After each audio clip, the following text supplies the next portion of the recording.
सही है, बिल्कुल ओके रिपोर्ट। हेलो दोस्तों, मैं Sandeep Solanki exam crack YouTube channel पर आपका हार्दिक स्वागत करता हूं। आज मैं आपको राजस्थान हिस्ट्री के प्रयाग ऐतिहासिक काल टॉपिक से शुरुआत करवा रहा हूं। प्रत्येक टॉपिक को हम जीरो लेवल से पढ़ते हुए अंत तक चलेंगे। इसके अंदर हम प्राचीन, मध्य और आधुनिक तीनों भाग पढ़ेंगे राजस्थान हिस्ट्री के। स्टार्ट करते हैं, चलो।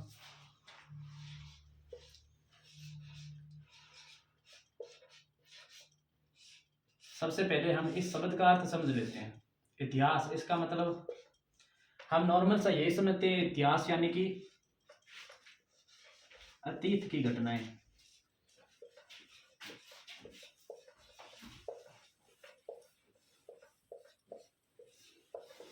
हम यही मतलब समझते हैं, इतिहास का मतलब यानी कि अतीत की घटनाएं। अतीत का मतलब जो कि कल, जो बीत गया, मतलब कल का दिन है जो हम बिता चुके हैं, वो अतीत हो गया। मतलब कल जो घटनाएं घटी हैं उसका मतलब तो वो इतिहास में आ जाएंगी। हमारे इस डेफिनेशन से यही मतलब निकल रहा है कि अतीत की घटनाएं यानी कि जो बीत गया उसका मतलब जो कल बीत गया वो इतिहास में जोड़ा जाएगा। ऐसा नहीं होता, क्योंकि वो ही घटनाएं इतिहास के अंदर जोड़ी जाती है जो मानव जीवन को, भौगोलिक जीवन को प्रभावित करे, विश्व स्तर पर हो, राज्य स्तर पर हो। ऐसी घटनाएं ही इसके अंदर जोड़ी जाती है। यानी कि जो घटनाएं हमारे हमारे साथ घटी है वो नहीं होती। जो पूरे विश्व को प्रभावित करे, पूरे राज्य को प्रभावित करे, मानव जीवन को प्रभावित करे, वो घटनाएं इसमें जोड़ी जाती हैं। तो नॉर्मल सी डेफिनेशन बनती है इसकी।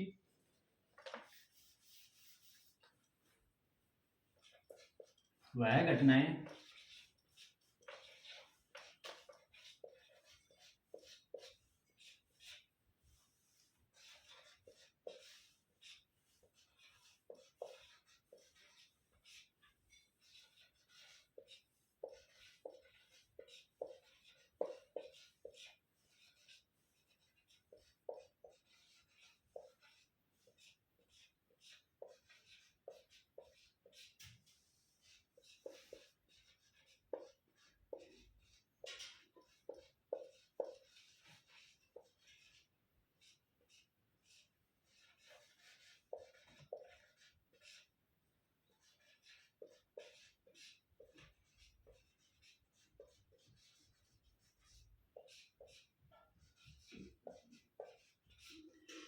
दो तो डेफिनेशन ये होगी इसकी। वह घटनाएं जो मानव जीवन को प्रभावित करें और भौगोलिक जीवन को प्रभावित करें। और तीसरी ये होती है कि इतिहास क्रमबद्ध होना बहुत जरूरी है।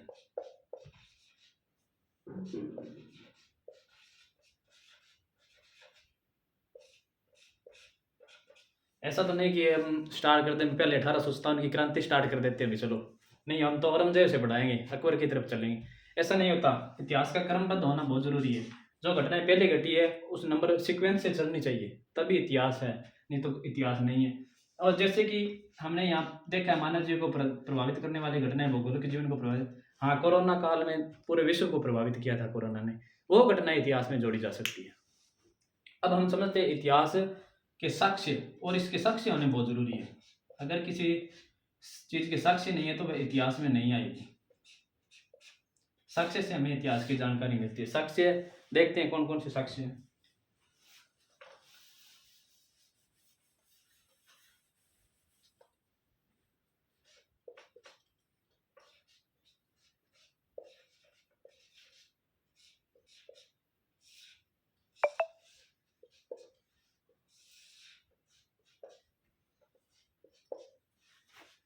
प्राग ऐतिहासिक कालीन साक्ष्य।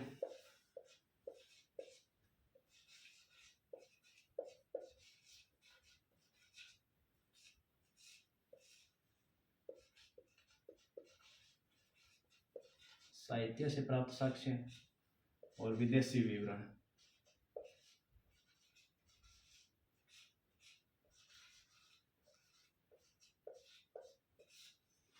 प्रयाग ऐतिहासिक काल से मैं जैसे कि अभिलेख,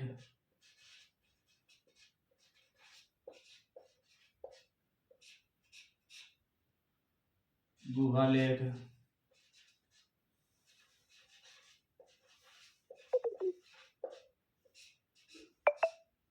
शिलालेख,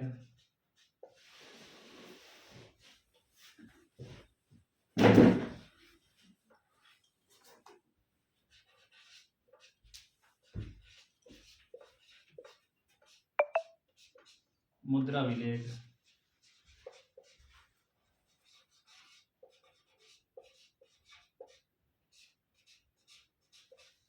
ताम्रपत्र,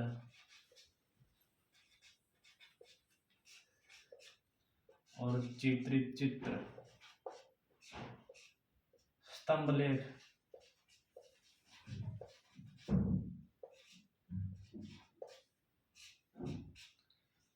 प्रयाग ऐतिहासिक कालीन के ये साक्ष्य हमारे पास है। अब बच के साक्ष्य साहित्य साक्ष्य कौन से हैं? एक तो जो धर्म पर बने हुए हैं, धर्म से संबंधित, और दूसरे हो गए धर्मेतर जो धर्म से परे हैं।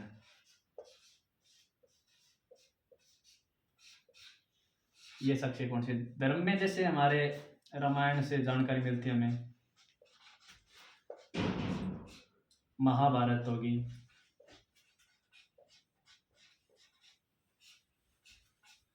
दूसरा कुरान समझ लो, कुरान, वेद हो गए। धर्मेतर जैसे कि ग्रंथ लिखे जाते हैं जो धर्म से परे, धर्म से अलग हो, धर्म पे ना लिखे गए, जैसे राज तरंगिणी से हमें जानकारी मिलती है, जम्मू कश्मीर के जम्मू कश्मीर के इतिहास की जानकारी में राज तरंगिणी से मिलती है।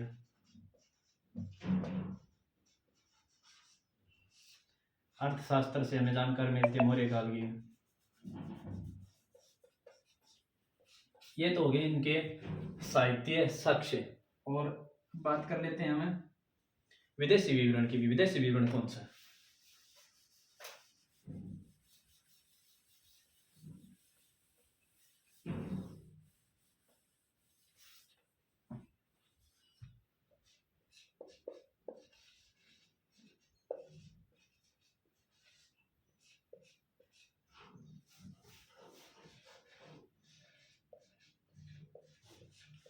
विदेशी विवरण का मतलब विदेश के ऐसे ग्रंथ, विदेश के विद्वानों ने लिखे जो ग्रंथ थे ना, उनसे हमारे देश के बारे में क्या क्या जानकारी मिलती है, वो साक्ष्य हमारे लिए जरूरी है।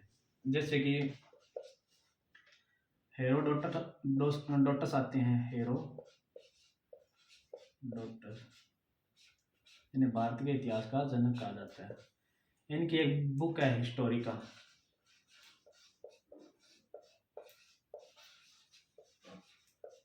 इनकी बुक हिस्टोरिका से हमें भारत के इतिहास के साक्ष्य प्राप्त होते हैं। दूसरा आता है मेगस्थनीज,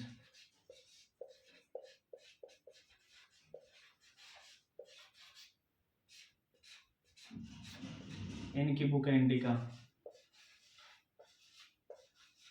इससे भी हमें भारत के साक्ष्य प्राप्त होते हैं इतिहास के। तीसरे आते हैं हवेन श्याम,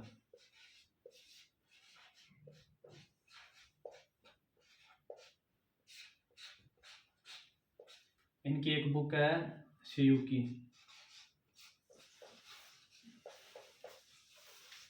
आपको लग रहा होगा ये कि ये तो इंडिया के इतिहास चल रहा है, हमें राजस्थान के इतिहास के अंदर बढ़ने से पहले इंडिया के इतिहास का थोड़ा सा विवरण जानना बहुत जरूरी है। उससे पहले हम राजस्थान का इतिहास नहीं समझ पाएंगे, इसलिए मैं आपको ये सब करा रहा हूँ। अब चलते हैं हम इतिहास के शब्द पर, इससे क्या अर्थ निकलता है, इतिहास के शब्द का क्या अर्थ है। इसका हम तोड़ते हैं तो ये बनता है इति प्लस है प्लस आस।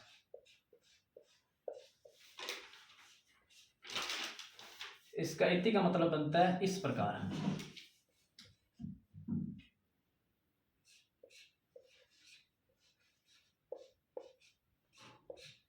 है का मतलब बनता है वास्तव या निश्चित ही,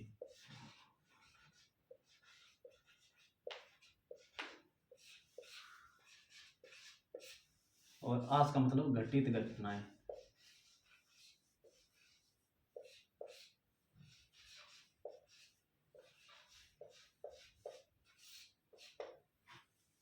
ये इतिहास का पूर्ण मतलब इस प्रकार की घटनाएं जो वास्तव में घटी हो, इतिहास का मतलब यह मतलब है, इसीलिए हमें इतिहास बोलते हैं, जो घटनाएं वास्तव में घटी हो उन्हें।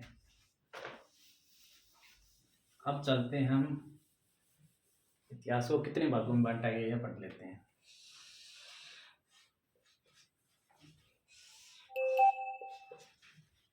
इतिहास को तीन भागों में बांटा गया। प्राचीन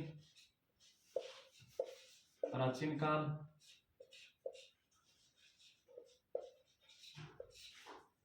मध्यकाल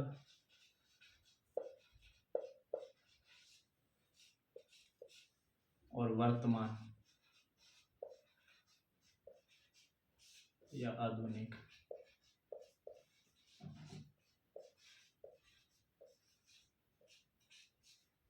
इस प्रकार से इतिहास को तीन भागों में बांटा गया है। हम जैसे पढ़ेंगे, पहले प्राचीन काल को पढ़ेंगे, फिर मध्यकाल को पढ़ेंगे जिसमें मुगल ये शासन काल आते हैं, और इसके बाद हम आधुनिक इतिहास को पढ़ेंगे, जैसे 1857 की क्रांति होगी, आंदोलन हो गए, वो पढ़ेंगे इसके अंदर। फिर हम प्राचीन इतिहास काल को पढ़ते हैं तो इसी को भी तीन भागों में विभाजित किया जाता है। प्रागैतिहासिक,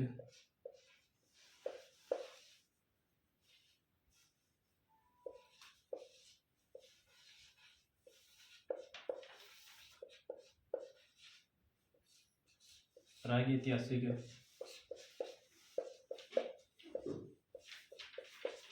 आधैतिहासिक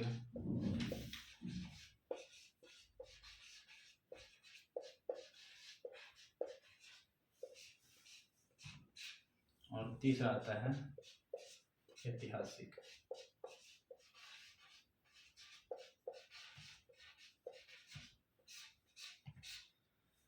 ये इस प्रकार से प्राचीन काल को तीन भागों में विभाजित किया जाता है।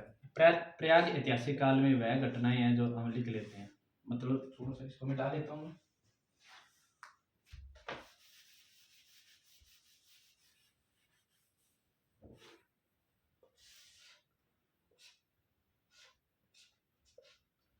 प्रयाग ऐतिहासिक काल में वह घटनाएं शामिल है जो मतलब जिसका लिखित साक्ष्य प्राप्त नहीं है।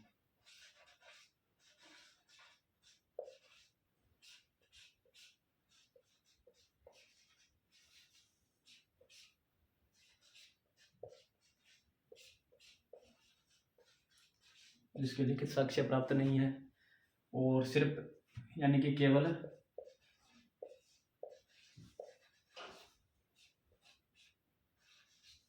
पुरातात्विक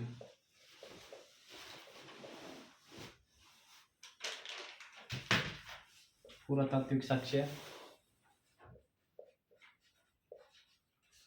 प्राप्त है, वो तो प्रागैतिहासिक काल में आएगी। और जिसके लिखित साक्ष्य प्राप्त है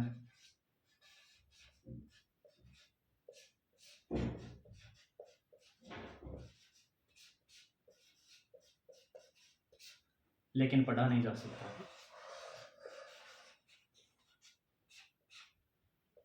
पढ़ा नहीं जा सकता। लिखित साक्ष्य प्राप्त है लेकिन पढ़ा नहीं जा सकता, वह आएंगे आधैतिहासिक काल में। और पुरातात्विक भी साक्ष्य यहाँ से प्राप्त होते हैं।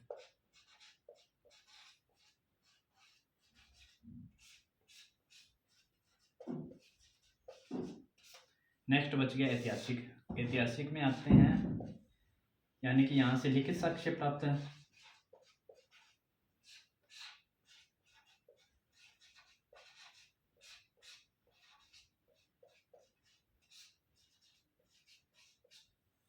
और इन्हें पढ़ा भी जा सकता है।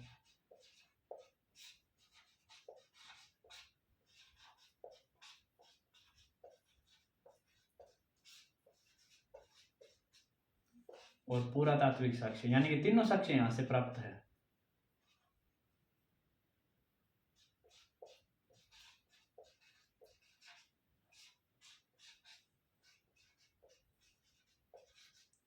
इसे ऐतिहासिक बोलेंगे। ये हम जान ले प्राचीन काल को तीन भागों में विभाजित किया था। प्रयाग ऐतिहासिक काल, प्रयाग ऐतिहासिक काल, दूसरा आधैतिहासिक काल, तीसरा ऐतिहासिक काल। ऐतिहासिक काल, प्रयाग ऐतिहासिक काल को हमने तीन भागों में फिर विभाजित कर दिया। सॉरी, तीन भागों में विभाजित नहीं किया। यहाँ लिखित साक्ष्य प्राप्त नहीं है, केवल पुरातात्विक साक्ष्य प्राप्त है। उसके बाद आता है आधैतिहासिक काल। यहाँ में लिखित साक्ष्य तो प्राप्त है लेकिन पढ़ा नहीं जा सकता, जिसमें कि सभ्यता वगैरह वहाँ में लिखित साक्ष्य प्राप्त होते हैं लेकिन उन्हें पढ़ा नहीं जा सकता। तीसरा आता है फिर ऐतिहासिक काल। इसके अंदर लिखित साक्ष्य प्राप्त हैं, पढ़ा जा सकता है, पुरातात्विक साक्ष्य भी प्राप्त है। तो हम इसको मिटाकर देखते हैं आगे क्या होता है।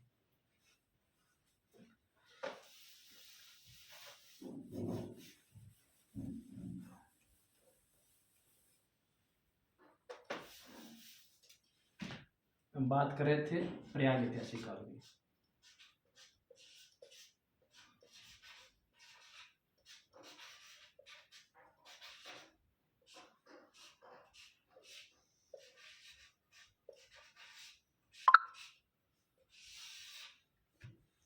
प्रयाग ऐतिहासिक काल यानी कि इसके बारे में जान लेते हैं। प्रयाग ऐतिहासिक काल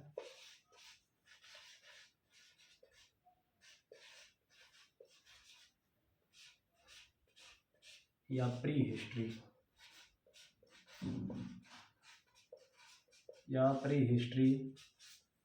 शब्द का सर्वप्रथम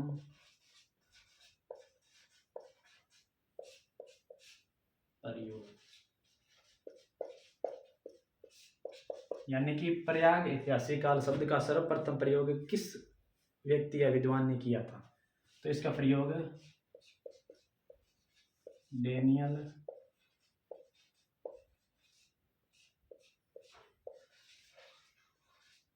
विल्सन ने 1851 में किया था। डेनियल विल्सन ने 1851 में अपनी बुक दी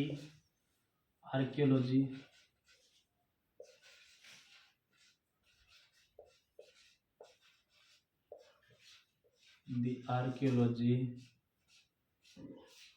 एंड हिस्टोरिका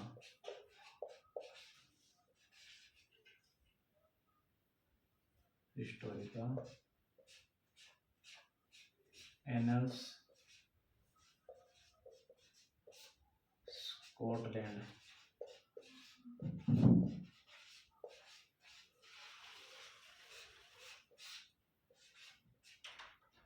इस बुक में किया था।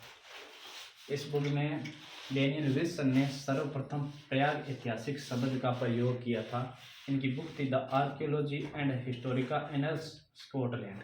इस बुक में इन्होंने सर्वप्रथम इस शब्द का प्रयोग किया था।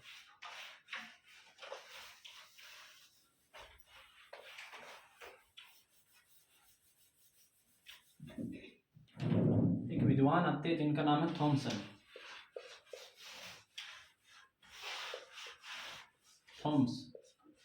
इन्होंने प्रयाग ऐतिहासिक काल को भी 3 भागों में विभाजित कर दिया था। पहला इन्होंने किया था पूरा पाषाण,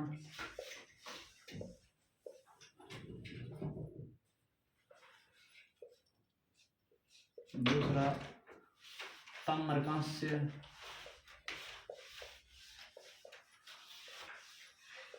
और तीसरा इन्होंने किया था पूरा पाषाण, ताम्रकांस्य और लोहा।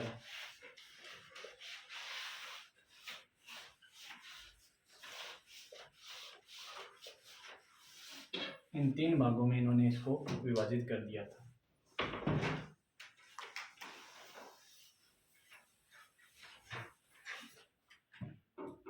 फिर बात कर लेते हैं दिल्ली में 1961 को दिल्ली में, यानी कि नई दिल्ली, कहता हूँ नई दिल्ली में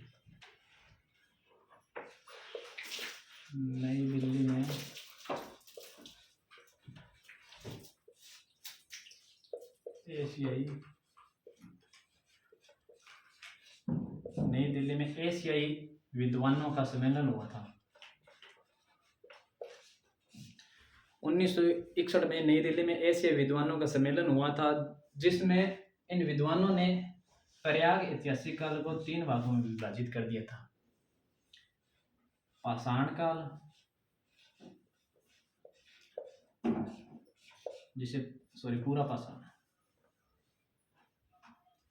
पूरा पाषाण,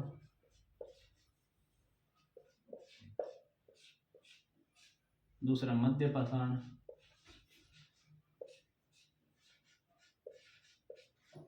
और तीसरा आता है नव या उत्तर पाषाण।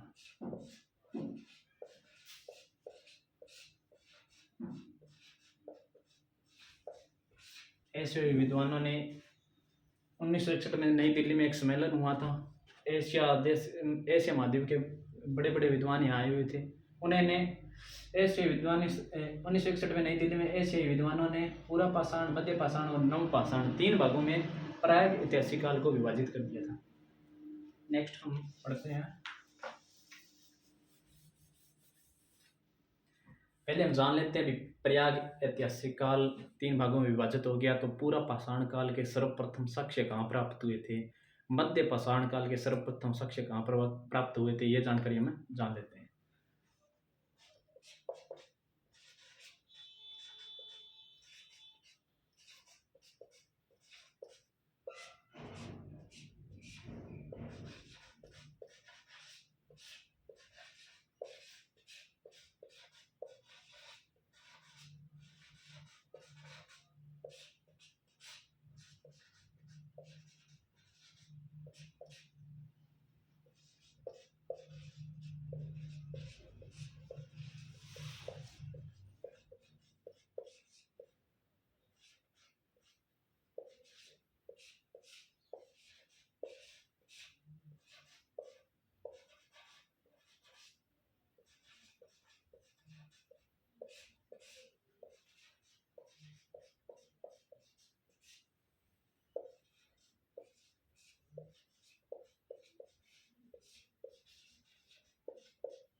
पूरा पाषाण काल के सर्वप्रथम साक्ष्य रॉबर्ट ब्रूसफुट ने 1863 में पल्लवरम मद्रास में प्राप्त किए थे। पूरा पाषाण काल के साक्ष्य सर्वप्रथम रॉबर्ट ब्रूसफुट ने। नेक्स्ट आता है मध्य पाषाण।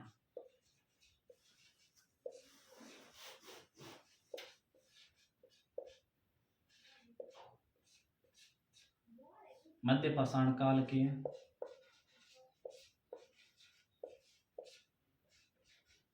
सर्वप्रथम साक्ष्य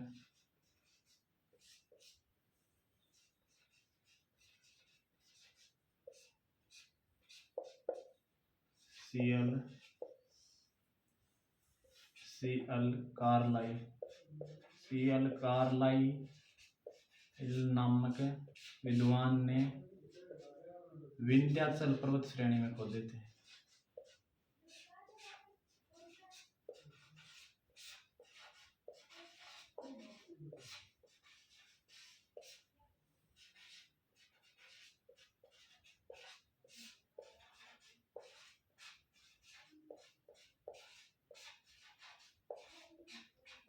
सन 1867 में मध्य पाषाण काल के साक्ष्य सर्वप्रथम सीएल कार्लाइल विंध्याचल पर्वत की तलाई में खोजे थे 1867 में। अब नेक्स्ट बचता है हमारा नव या उत्तर काल के साक्ष्य।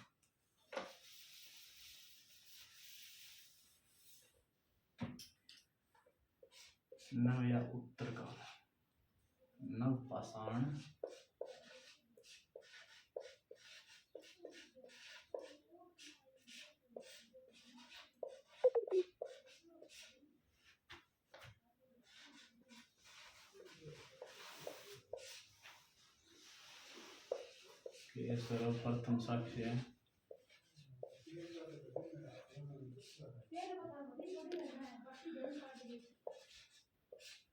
सर्वप्रथम साक्ष्य है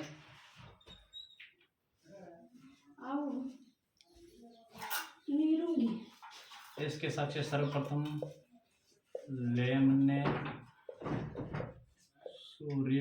सूरिट ने 1860 में टॉन्स नदी के किनारे खोजे थे।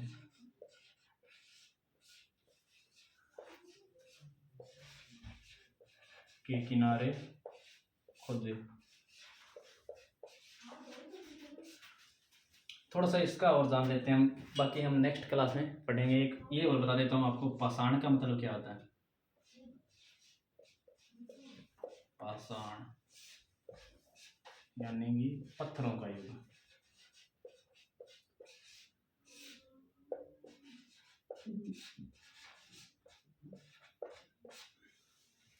चलो दोस्तों, आज हम अपनी क्लास यहाँ समाप्त करते हैं।